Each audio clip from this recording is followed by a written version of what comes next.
So hey guys, welcome back to my channel where we talk everything psychology from the MBTI personality types to Enneagram, and also recently venturing more into, psychology as a whole, Carl Jung, Sigmund Freud and all that good stuff.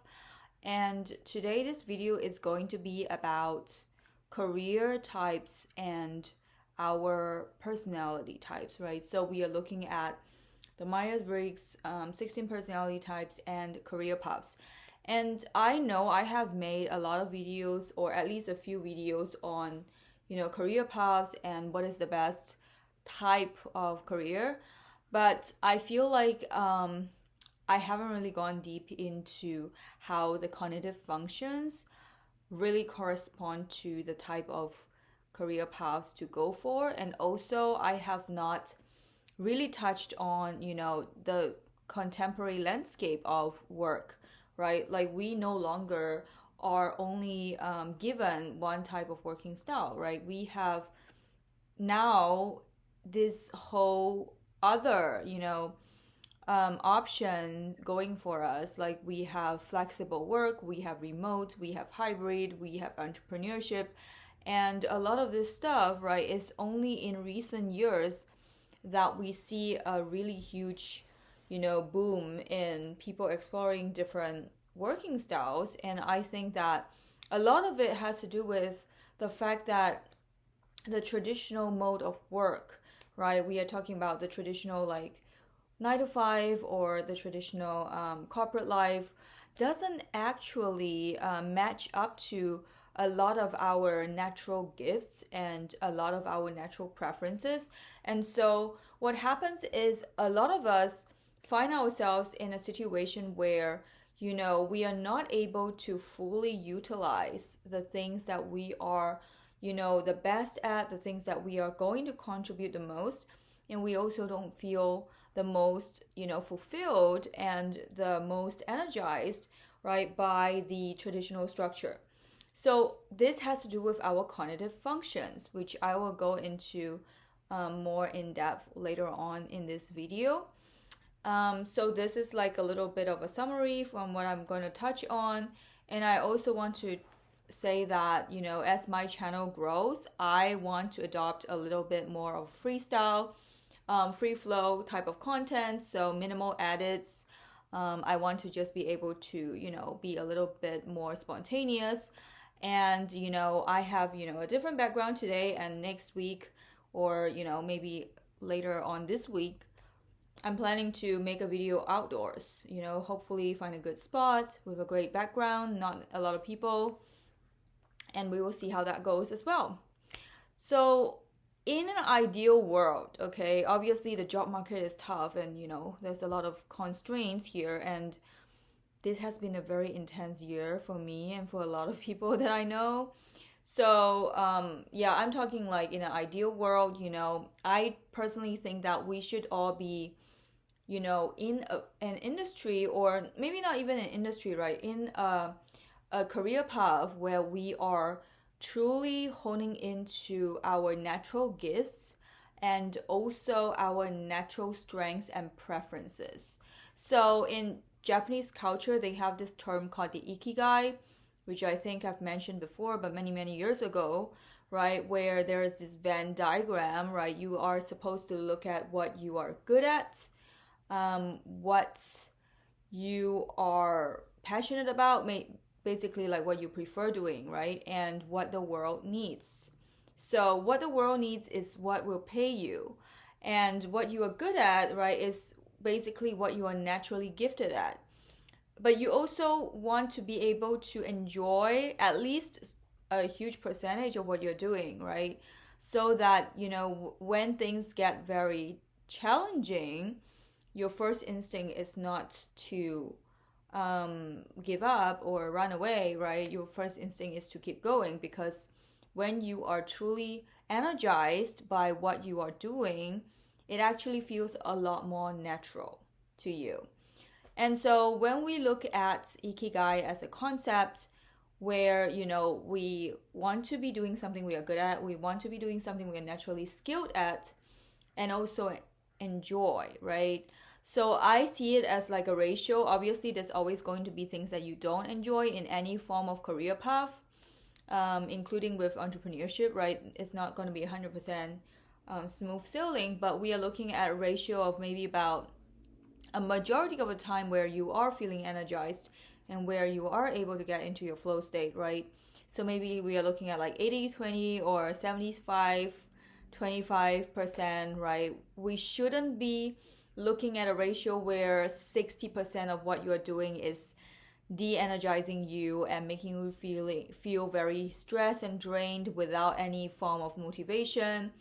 That is usually a sign that maybe you are not exactly right. Either you are not positioning yourself in the right direction, or you have to make a switch somewhere.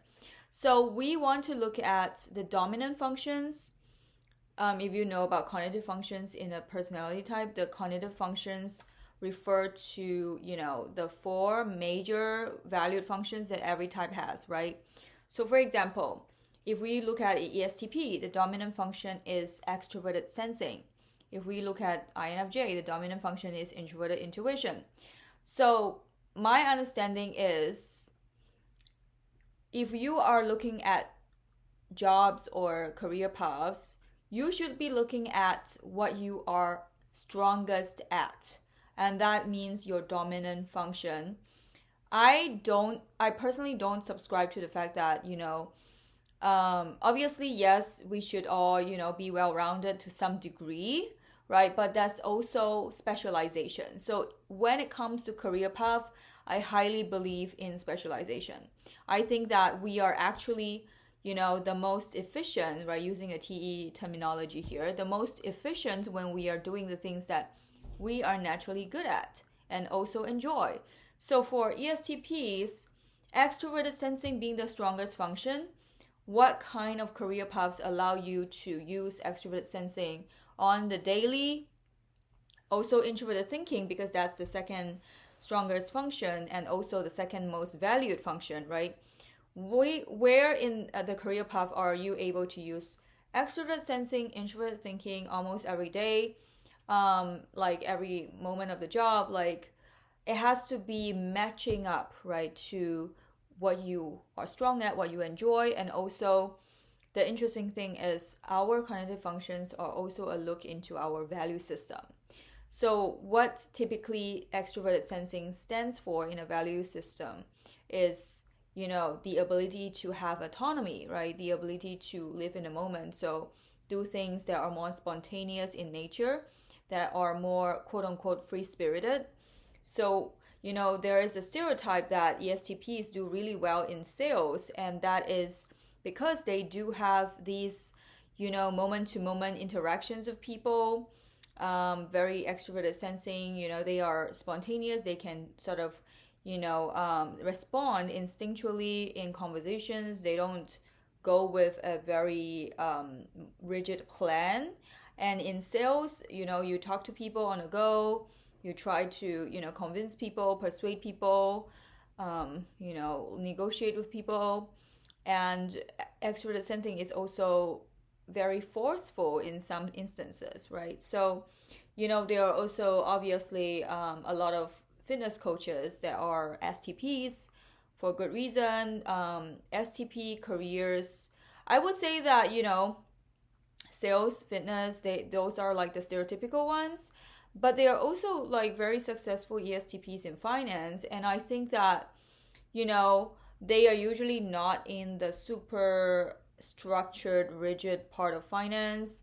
They are sort of maneuvering, right? So there's always like different aspects in an industry, and I'm not super, experienced in the finance industry or anything, but there's always different aspects and different, jobs within the industry that maybe allows you to blend and, maneuver, so you are in the part of that industry where you can actually, have the most autonomy over your time, over your output, and also have the entrepreneurial thing going on, right? And so we want to look at another personality type that is also not always the best suited for a highly structured environment, and that is the personality type that leads with introverted feeling. So this is what I notice.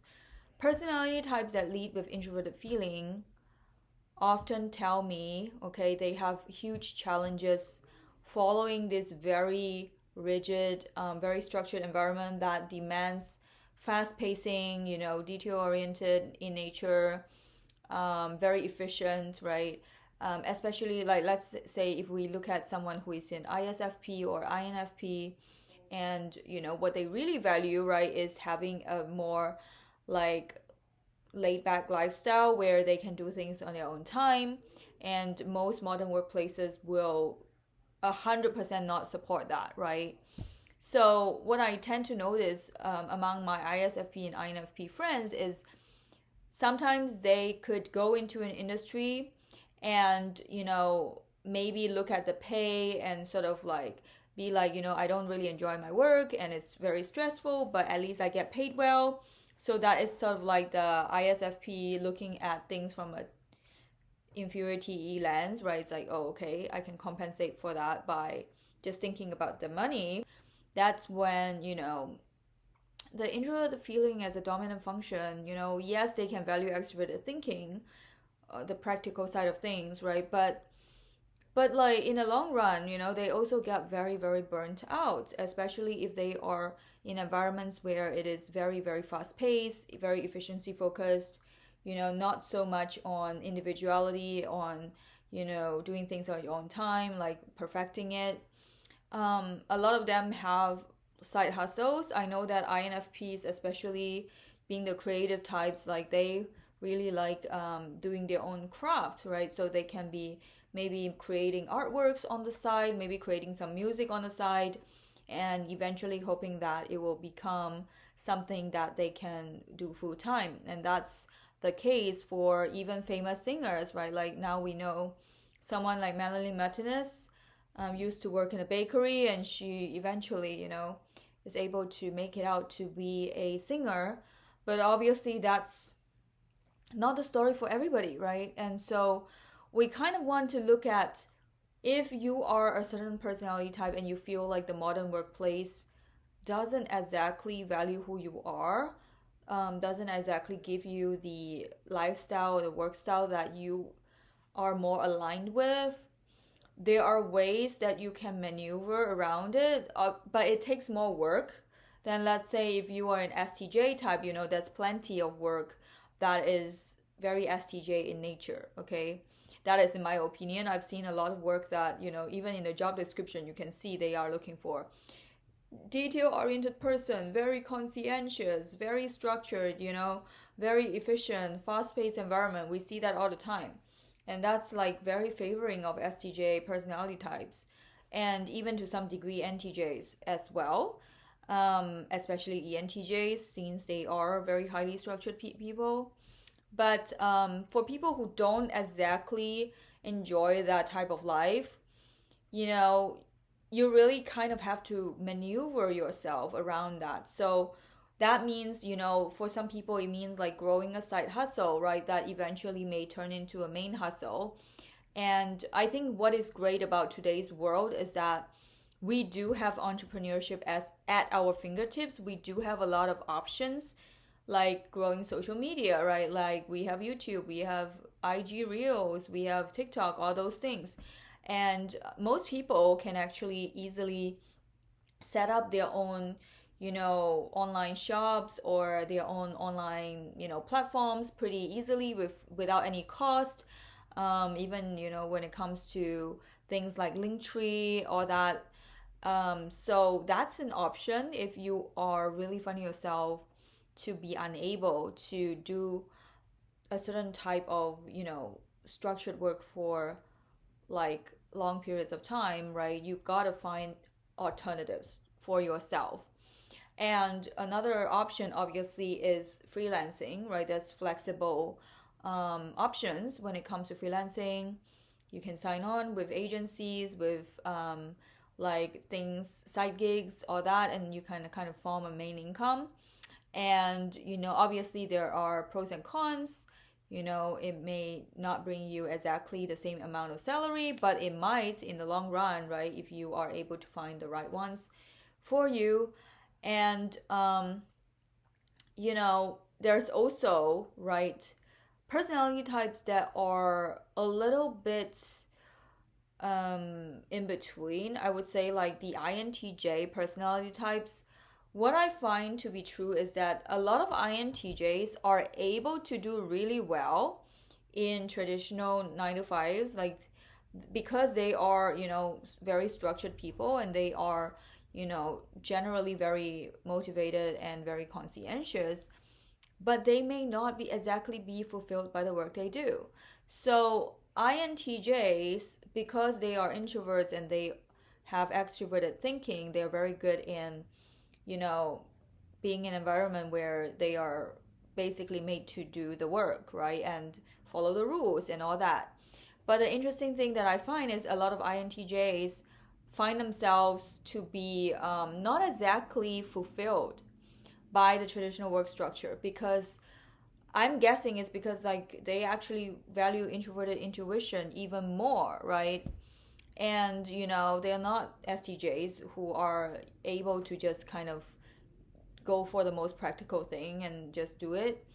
For INTJs, they need to have a sense of purpose, right, in the things that they do. And so even if they do something really well, it may not actually lead to fulfillment, because if they are NI, which is the purpose driven, vision driven function, isn't really satisfied, they may actually feel like, they are lost in life and they're not sure what else to do. And it can kind of feel like a golden handcuff situation, right? If you have heard of that term, where they are potentially in very high paying jobs.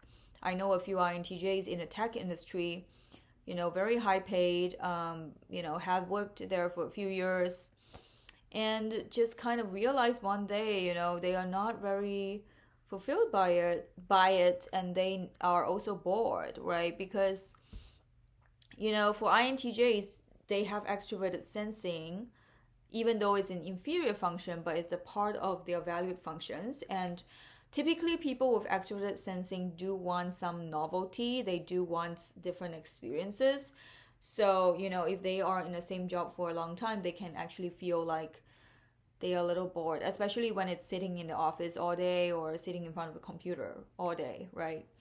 So that's something to think about, because even for people who are good at their jobs, it may not actually be, a very fulfilling long-term type of path, especially, when there's like quarter life crisis and midlife crisis strikes, and you kind of have to question your life choices, right?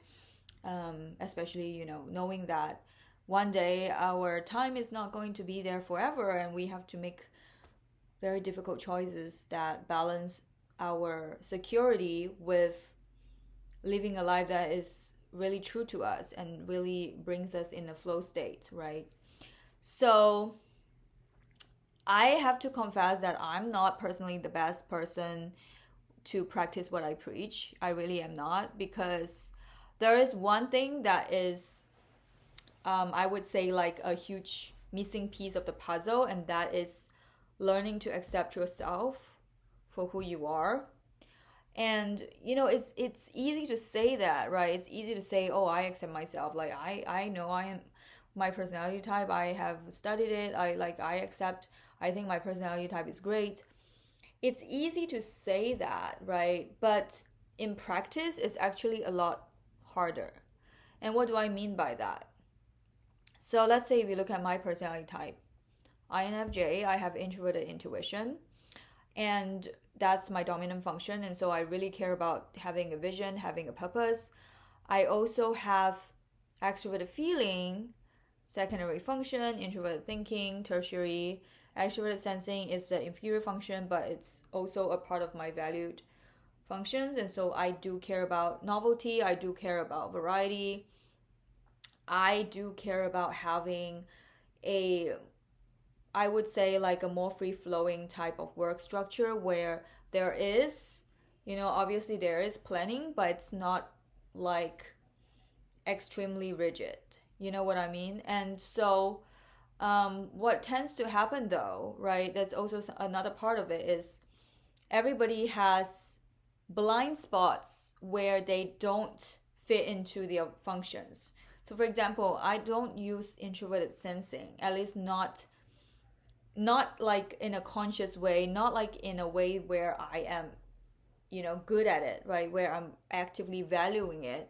Everybody has all the functions, but for me, introverted sensing is just not my valued functions, and I'm not as exactly great at it, right? But a lot of jobs do require introverted sensing, and so I have to focus extra hard in making sure that I get it right. And extroverted thinking is the INFJ's blind spot, and so you know, in areas where we have to deal with extroverted thinking, if we have to work with people with strong extroverted thinking, for example, that's extremely that can be very, very draining for us, especially if we're talking about a dominant extroverted thinking type, right?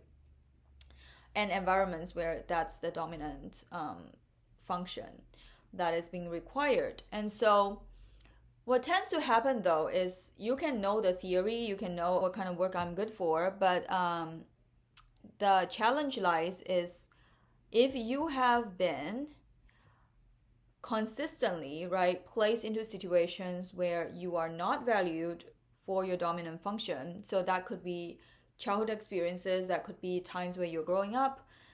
For me, when I was growing up, I was not valued for my introverted intuition at all. Like my society was very much, a very STJ dominant society, right? Very SJ dominant.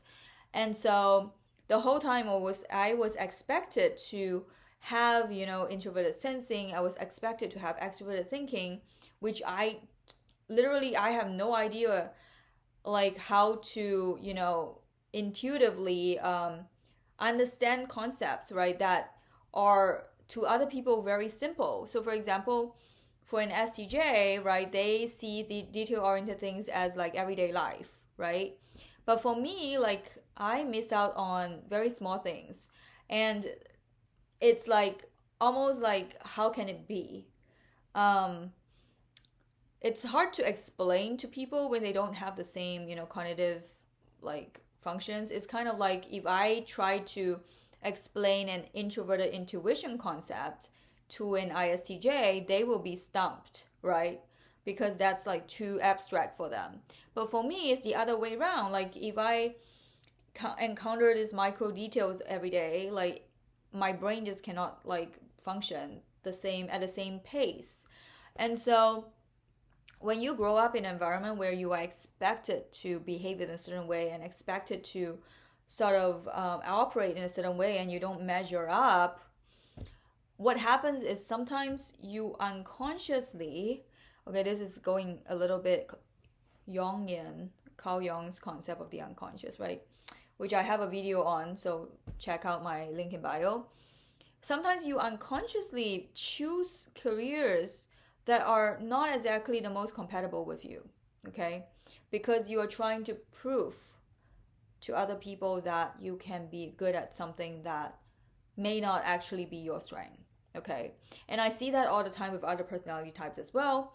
I have ISFP friends who also grew up in the same society as I do, going for very like TE career paths, right? That they think is going to pay them, that's going to give them the life they want. But in the end, it's just a huge burnout, right? Because it's like, we go for what society values. External validation is easy to say we don't care about that, right? But a lot of us deep down do care because we are human beings and we are living in a society where we relate with other people. And so that's something to be wary about. And I'm not the best person to practice what I preach. I have made many, many, many mistakes in my career where I continuously sort of go for things that are not exactly the most compatible with my strengths, and I consistently self-sabotage in the areas where I know are actually very compatible with my strengths. Okay, so if you didn't know, like I have self-sabotaged a lot when it comes to creating videos. And creating videos is not something that that is like very difficult for me, in a sense that obviously there are challenges as with anything, but it's not something that stresses me out to the point of, I'm just gonna give up. So a lot of times making YouTube videos and creating creative content like writing and all that, I know innately that that's what I should go for, right? And it's where I feel is my purpose and I can do it. I can be in my flow state, but because of the old paradigm of lack of self acceptance, sometimes you will realize you may actually self sabotage and go for things that are actually incompatible, and waste a lot of time and then create a lot of problems. Okay. So, avoid my mistakes. All right. If you have self acceptance issues, deal with them first. Deal with as much as you can regarding, career paths. And I realized that, everything is sort of related, right? We are talking about career paths, but it's also things like relationships, friendships. It's all the same thing. Like when you are able to accept yourself for who you are, know what your strengths are, go towards your strengths, go towards what you really care about. I don't know why there's a thumbs up. It just happens randomly sometimes with the iPhoto app. But go for what you really, really is right for you, right? Then you will actually be with people who are more compatible with you. And it's the same thing with relationship, where you see people, consistently go for incompatible partners, consistently make themselves miserable, right? By going for people who they know from the very beginning it's not right for them, right? Maybe it's, religion wise, they're not, compatible, or maybe lifestyle wise, they're just completely, unable to be on the same page or whatever.